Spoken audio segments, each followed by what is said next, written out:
for me. Recording is in progress. Leave meeting. Just kidding. All right. Composure. All right.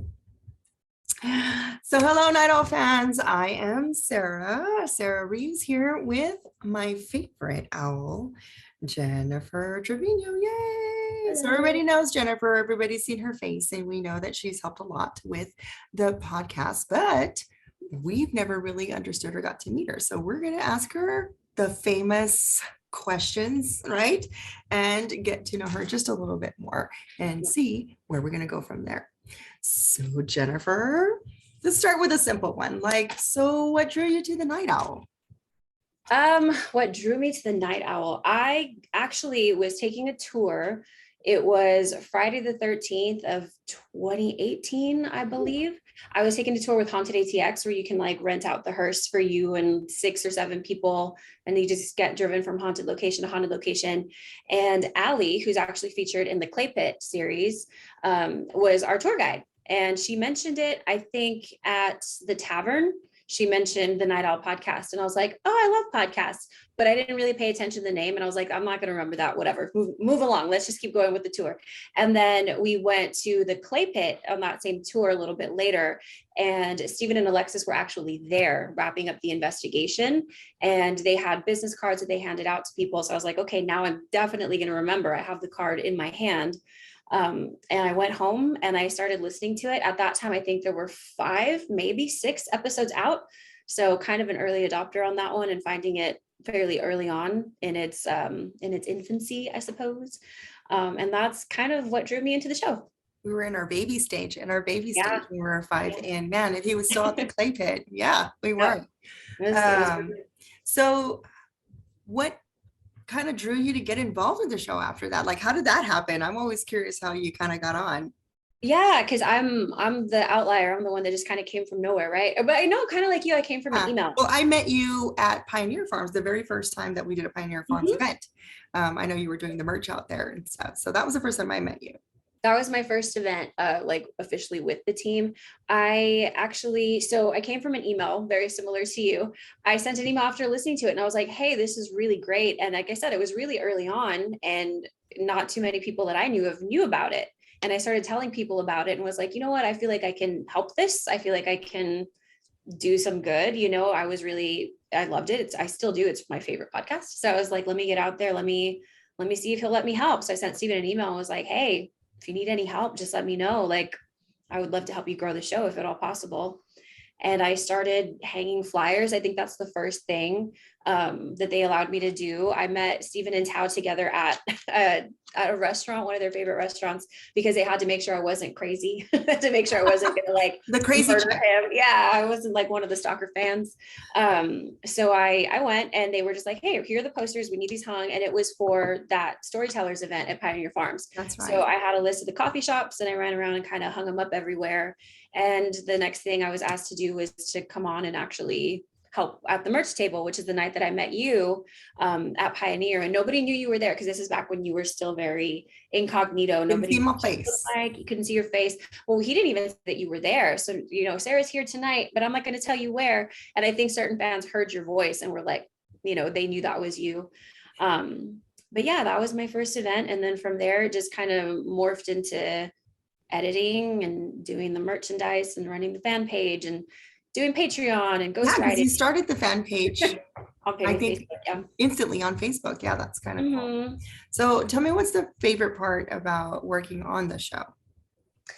Probably no, it's me, but yes, it's obviously you. Probably you and Alexis. I love y'all. But no, honestly, it's the people. It's the friends that I've made working there. You and Alexis, obviously. Sandra and Mikey are 2 of my really good friends.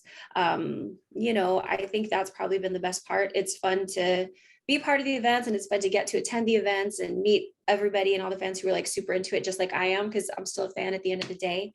But I would say it's probably definitely the friendships that I've made working for the show. Yeah. I love it. So do you believe in ghosts or the supernatural? Yes, I think I do.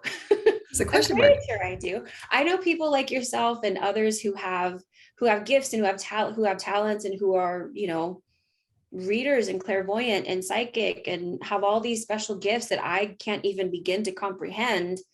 And I just think it would be incredibly dumb of me to say, no, I'm it. This is it. What I see, this is it, to think that there's nothing else. I've had, if you've listened to the campfire that I'm on, I've had things attached to me. And even though I've had stuff attached to me, years removed from that, I'm like, is that really what happened? Did I not make, you know what I mean? Like You made it up.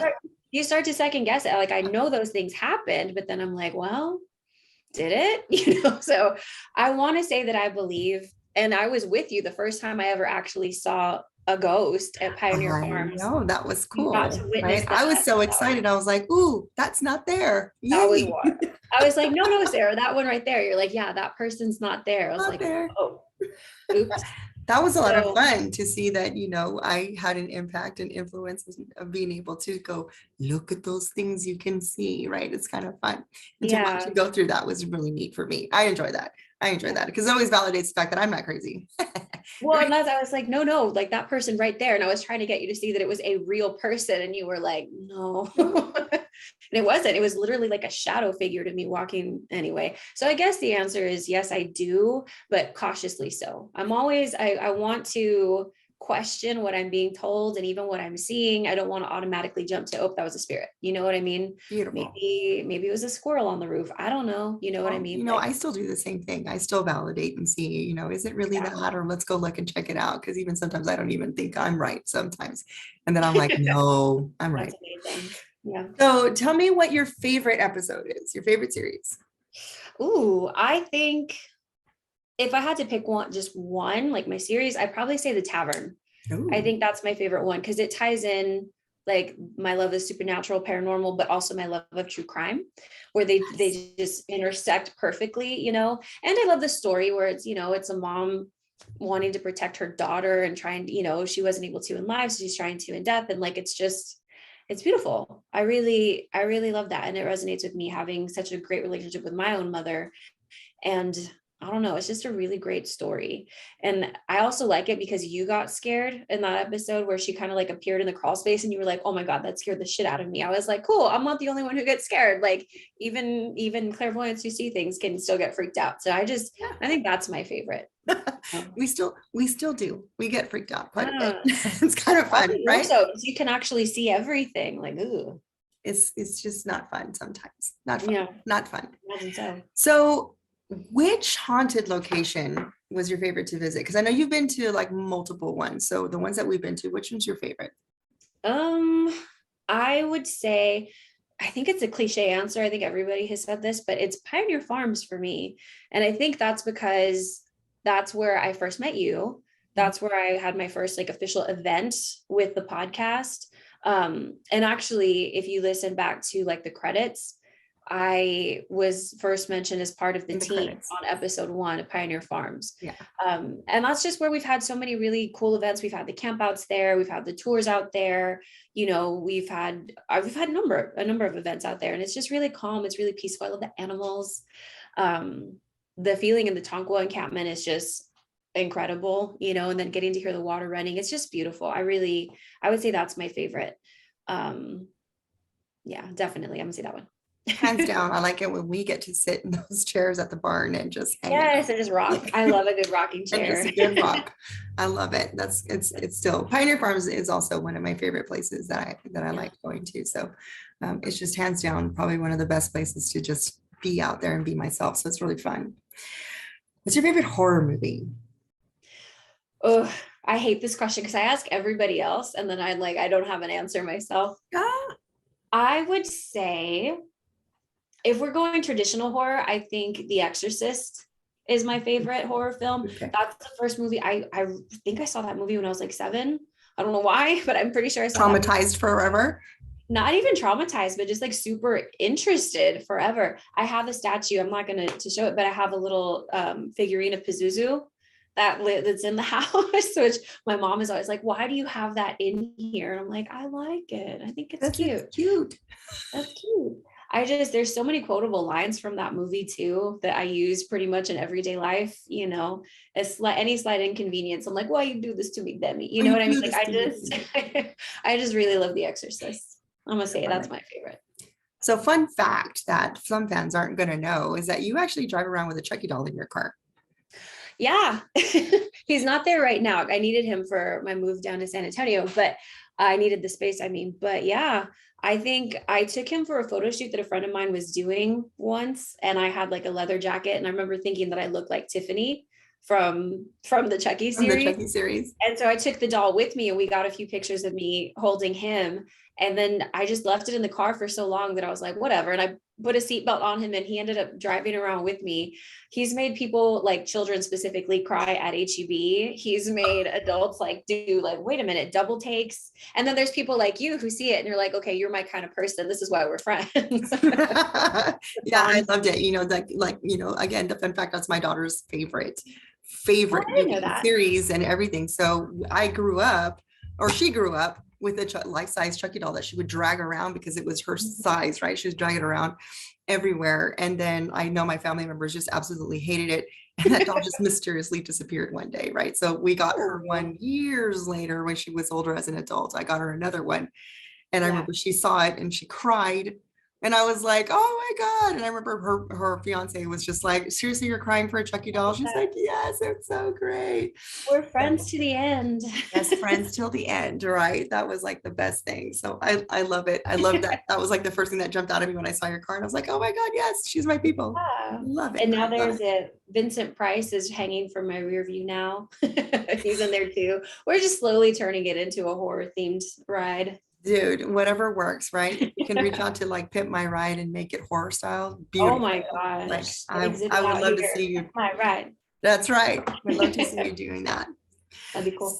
So a lot of the fans know your face because you're always on our Patreon page and doing that. And a lot of your fans also see you, you know, at the merch tables, at the events, and all of that good stuff.